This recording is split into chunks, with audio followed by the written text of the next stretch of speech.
દાહોદ જિલ્લાના લીમખેડાની ધાનપુર ચોકડી પાસેથી કારમાંથી કરોડોની બિનહિસાબી રોકડ ઝડપાઈ.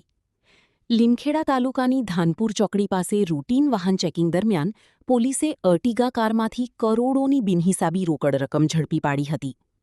પોલીસ દ્વારા કારની તપાસ દરમિયાન 3 શંકાસ્પદ પાર્સલ મળી આવ્યા હતા. પંચોની હાજરીમાં પાર્સલો ખોલી ગણતરી કરતા કુલ 2,56,80,500 રૂપિયાની ભારતીય ચલણી નોટો મળી આવી હતી. પ્રાથમિક તપાસમાં આ મોટી રકમ દાહોદની એક આંગડિયા પેઢીમાંથી વડોદરા લઈ જવાઈ રહી હોવાનું સામે આવ્યું છે. પોલીસ પૂછપરછ દરમિયાન કાર ચાલક રાજુભાઈ નીનામા આટલી મોટી રકમ અંગે કોઈ કાયદેસર આધાર પુરાવા રજૂ કરી શક્યા નહોતા. વાહન ચાલકે દાહોદના ભરત ચોપડા દ્વારા આ નાણાં વડોદરા પહોંચાડવા માટે આપવામાં આવ્યા હોવાનું જણાવ્યું હતું. લીમખેડા પોલીસે સમગ્ર રોકડ રકમ બીએનએસની કલમ હેઠળ સીઝ કરી ટ્રેજરીમાં જમા કરાવી છે. સાથે જ સમગ્ર મામલે સ્ટેશન ડાયરી એન્ટ્રી કરી ઇન્કમટેક્સ વિભાગની સત્તાવાર જાણ કરવામાં આવી છે.